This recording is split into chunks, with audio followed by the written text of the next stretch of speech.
Thank you for inviting me to Madrid, and I would like, first of all, to give my warmest congratulations and thanks to Pina.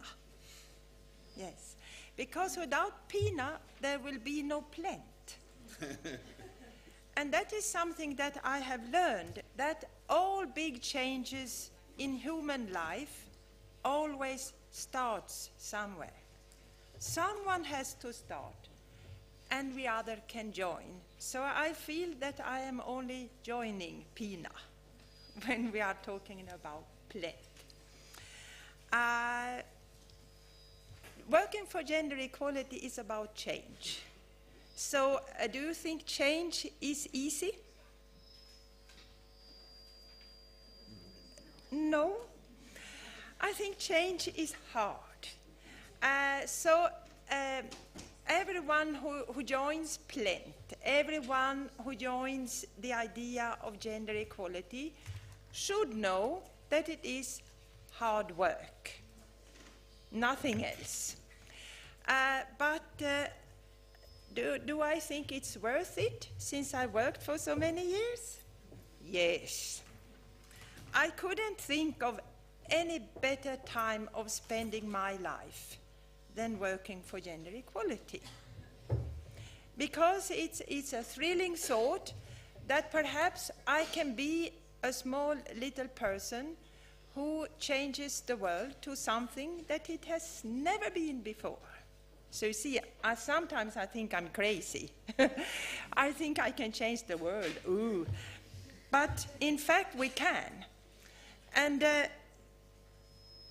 sometimes people say, well, you see, this is not the right moment to start. And then I say, well, when is the right moment to start? If this is not the right moment, then when is it? So I come to the conclusion that it is always the right time to start. Because if you sit on your back, you do nothing, you just wait for the right time to come. It will never come. The right time, that is something that we create. It isn't natural. It's super unnatural. It is something that we create. So, and another question I always get is, who can do that? Someone else must do that. So who is the right person? Who are the right persons to do it? If we are not the right persons, then who are then? So I think we should say we are the right persons to do it. Don't you agree? Yeah. So this is the time to start. This is the best time to start, and we are the best ones to do it. Don't you think so? Yes.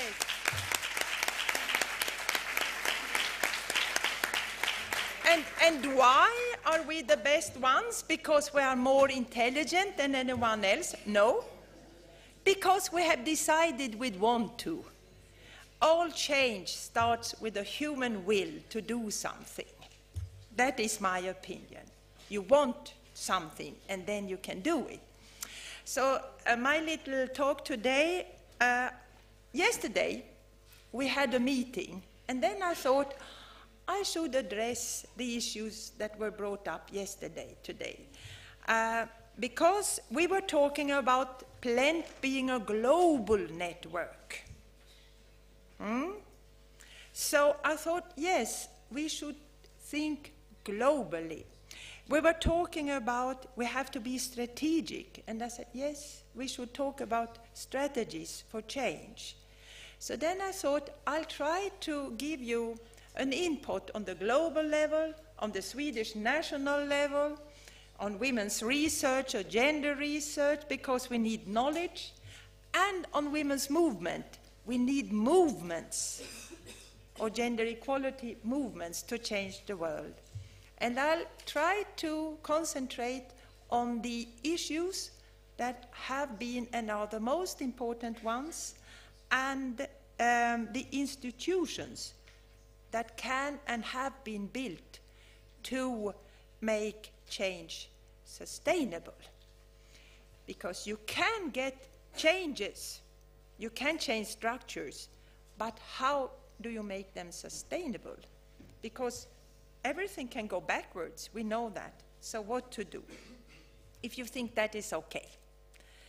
I'll start with quoting the directives or terms of references that the former Prime Minister in Sweden, Olof Palme, gave to gender equality policies when it started in Sweden in 1972, because I think we can learn from it. You can always learn from other people. And this is a free quote. So, this was written in December 1972 in Sweden. Were you born then? No? No? Raise you, those of you who were not born in 1972, could you raise your hands? Younger. Look! It's fantastic! Do you think 1972 is prehistoric times? You think so?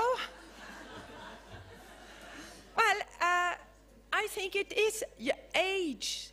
A simple thing is as age is so interesting when we are going to work together, because the history is very different.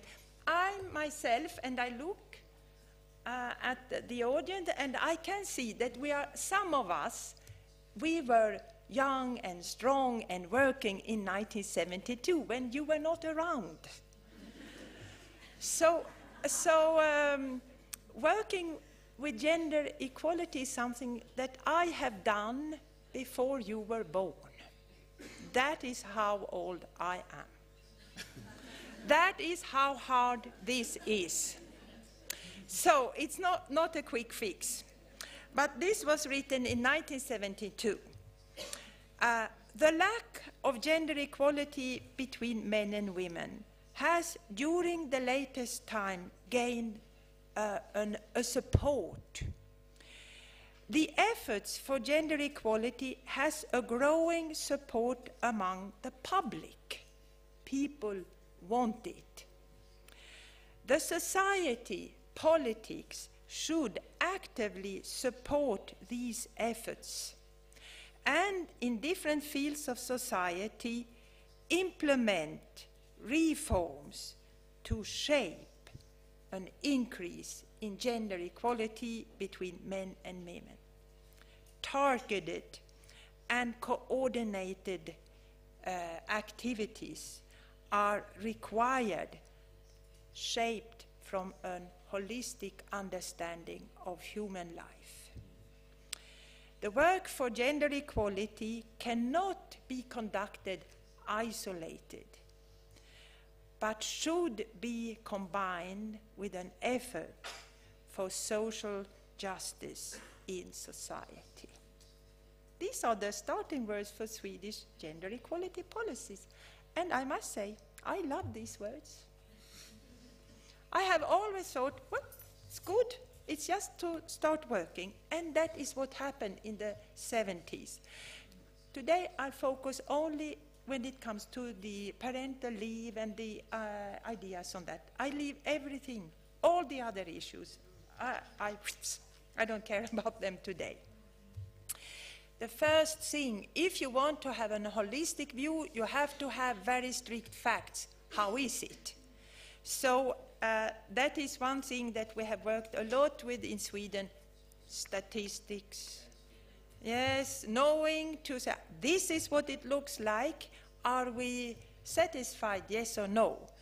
And in the 60s, in the 1960s, government, trade unions, researchers, they joined in targeted groups to say, how can we change society so that it can become more gender equal? And I have learned a lot from when studying the 60s on how to think when nothing is around. How can you start change? But the first thing, that was the tax system.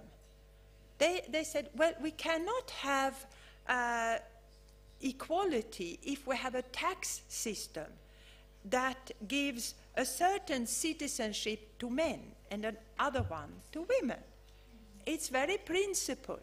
So in 1971, we introduced separate taxation. Beforehand, married couples have joint taxation. I think you have separate now in Spain or Myanmar? We have a mixed situation. So that is the first thing I should do. Get separate taxation. What does separate taxation mean? It means that both women and men are economical individuals. In principle, we know, not in real life because we know what, but you should have the principles.